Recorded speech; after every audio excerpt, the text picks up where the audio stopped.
Hello, this is William Clark for the Last Stand podcast. This is number 16 in the series of talks that I'm giving you concerning my insights on getting older and writing books. I want to tell you a story real quick. That was the inspiration for a book I wrote called Dutch. It's on Amazon right now. I wrote it about 2 years ago. And the inspiration had been festering for years. And what it concerns is my parents had left California. My dad had retired, and they moved to Montana. Excuse me. They moved to a small post office box, basically, a place called Sula, Montana. It's up near Jennings Creek off 93 up in Montana. And they lived right on the East Fork River, right on the bitter root of the East Fork River. Well, they had been there for about a year, and then a individual, a retired school teacher, moved into this area about 2 miles further up the road from where my parents were living at. This individual was retired, like I said, from California. He was a retired teacher. He was by himself. He had lost his wife about 4 to 5 to maybe 6 months earlier to leukemia. She had died. And they were only in their late 40s, early 50s. They were a young couple comparatively.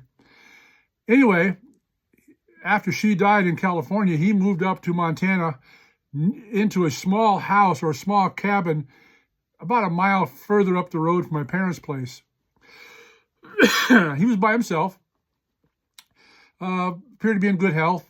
He had a good retirement from his teacher's salary. He had savings and he had money. He had a brand new pickup truck, brand new snowmobile. He had all the toys that one would want. He also had bought this cabin or this house, which is in probably one of the most picturesque places in Montana, right on the East Fork River. Really gorgeous place. And he was up there. And my parents had kind of seen him in one of the stores, and they kind of got to talking, and they became friends. And on one of my frequent visits up to Montana to see my parents, I met this individual. What I noticed about him is that he was very congenial, very nice, very polished, very professional. And yet there was a sense of sadness about him that I couldn't put my finger on. I couldn't figure out why he was that way. Here was a man who had, ultimate freedom, ultimate finances to do pretty much whatever he wanted to do. And he lived in one of the most picturesque, most beautiful places in the country, Montana, right on the East Fork River, over the Bitterroot River. And so on my frequent visits, like I said, I would see him. He would come by the parents' place. And he knew my parents about 2 years. And I had met him like 3 times. And I remember thinking, I envy this guy because, man, he's got no attachments. He's got plenty of finances. He's got a really cool place up on the East Fork. He's got all the guns he wants, all the snowmobiles, all the brand new pickup trucks, all the good stuff. And I envied him because, at the time I was a police officer working in California, 9 to 5, living for the vacation time that I was going to be getting, that I would go up to Montana with my wife and we would visit my parents. Well, on this one particular visit, after about a year and a half of coming up there and seeing this individual and kind of talking to him and, finding out who he was and stuff, I went to my parents' place, and my parents, one of the first things they said is that, we've had a little bit of a problem up here. Well, as a police officer, when somebody tells me they got a problem, I immediately go into police mode. Okay, what can I do to fix it or stop it or, what am I going to do? And they said, no, it's nothing to do with that. Our neighbor, and I'll call him Mr. Smith, protect his family, protect whatever relatives he has left from notoriety. Mr. Smith, 3 days ago, picked up one of his hunting rifles, walked into his bathroom, and stood in his bathtub and unalived himself. I was shocked. I didn't know what to say. I mean, here's a guy who's, on all outward appearances, had everything a man would want. Total freedom, unlimited funding, all the material toys that would fit a male psyche. Yet he did that final act.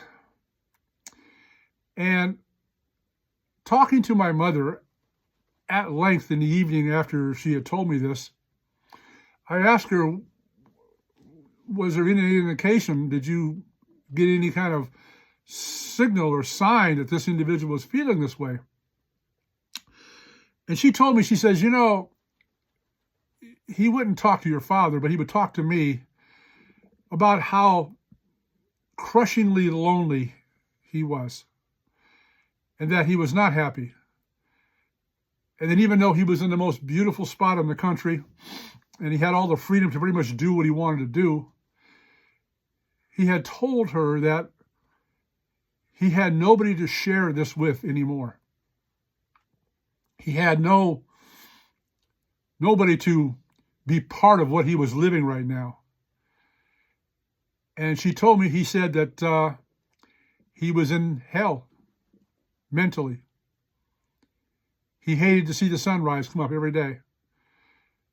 He had loved his wife so much that when he lost her, he lost a very big part of himself.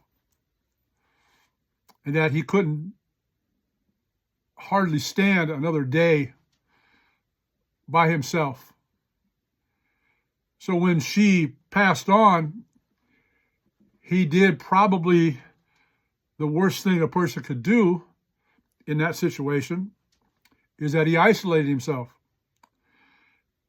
And he got as far away from family and friends and the reminder of his life by moving to Montana.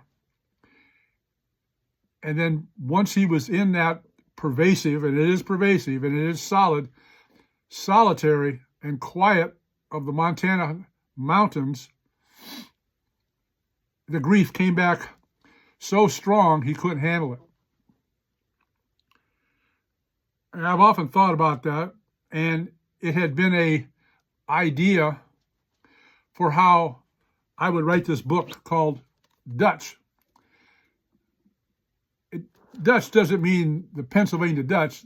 Dutch is the first name of my character in this book, Dutch. The ship sailing picture will make sense once you read the novel as you get into it. But I thought about this, of how I would act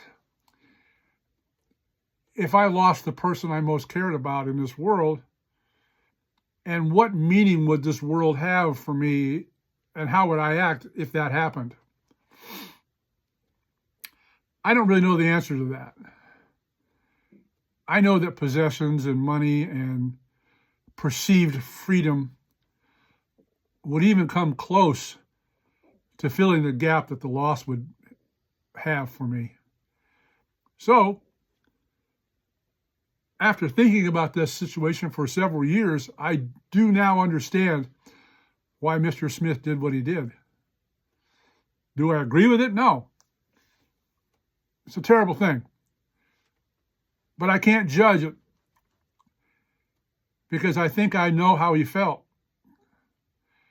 when you lose someone who is part of you. So I wrote Dutch. And because it is a depressing story of Mr. Smith, I wanted my book to reflect optimism, which is what I would think I would do and how I would be even after a crushing incident like losing somebody I cared about like that. So Dutch, my character in the book, absorbs the grief, realizes what happened, and he makes a plan to travel. Well, this plan takes him to the Nevada desert as he's driving through at night. By the way, he bought a brand new pickup truck, and he bought a brand new motorhome that he's pulling behind his truck in this character, Dutch. and he picks up a hitchhiker out in the middle of nowhere, which I would never do because I'm basically afraid of hitchhikers. I mean, I can get killed on my own without picking somebody up to do it for me. Anyway, he picks this guy up and drives him to a small town out in the middle of nowhere, drops him off. Well, as he's leaving this individual alongside the road who's doing his own thing, he's walking away, he's leaving. After about 30 miles down the road, he notices that the man left his wallet in his car, in his truck. Now what? Well, he goes to his motel. He's not going to sleep in his motorhome that night. He's going to go to his motel. He checks in, and he starts going through this guy's wallet, trying to find an address so he may mail this thing to him. Well, I won't give away the story, but what he finds in the wallet is a pathway that leads him on an adventure that he will never forget. It involves him ending up on a boat, going to the most remote island in the world between South America and Africa. It's a volcanic island actually inhabited. And he ends up going there. And what he discovers there is life-changing. Dutch has a good ending. It has a magical ending.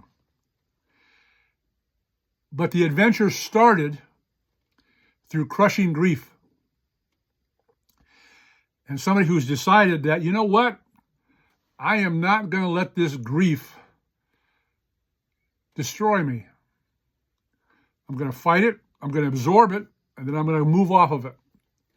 And that's what Dutch does. It's something that I think I would like to be able to do if I was ever faced with that situation. Because when I write these stories, I put myself into these characters. Well, what would I do? What would I say? What would I feel? What would I think about what's going on?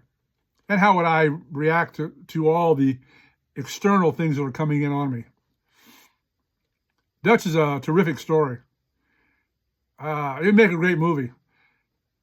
Not because I wrote it, but because it is a great story. Dutch. It's on Amazon Books. See, that's me. Like I said, I've written 14 novels, all based on inspiration throughout my long 150 years on the planet. I've seen a lot of things. I've been exposed to a lot of stuff. And let me tell you something, folks. I'm a nobody. I'm just a guy. I'm not anything but a writer who writes stories and tries to impart and tries to inspire you to do the same thing. Because frankly, if I can do it, anybody can. Dutch. It's a great journey. And if you read it, I think you'll find that it challenges you to think about what you would do. As in all good stories, there is a life lesson in it. I didn't write it just to put words on paper. I wrote it to convey a message. It's gotten all 4 and 5-star reviews. It's very well received, and it's a good story. But my basic, I think, theme for talking to you today is that to get you to be thinking about what would you do if your world, or more importantly, the one person in your life that is your world, is taken from you. It's a daunting question. It's a serious question. And it takes a lot of thought. Do you let it destroy you? Or do you fight it, absorb it, and then move through it? I think that's one of the ultimate tests of human nature. How tough can you be in the situation? Because for me, in my opinion, somebody who goes through that and comes out the other side halfway whole is the real tough guy. Somebody who deals with the grief and turns something productive and, dare I say, good out of all that trauma and loss. It's just food for thought. It's a good story. You'd enjoy it. Yeah, and I'm pushing it because I wrote it, I like it, and I think you will too. Number 16. I really appreciate you listening to what I have to say. It's important for old guys to be listened to once in a while. I appreciate it, and I thank you for being there. If you like what you hear and like what you read, give me a thumbs up or subscribe. I love saying that. Subscribe. Pushing a button. All right. You've subscribed. Again, thank you. I appreciate it. And you know what I always say. If you can't be safe, by God, be sanitary. This is William Clark for the Last Stand podcast. I'm out.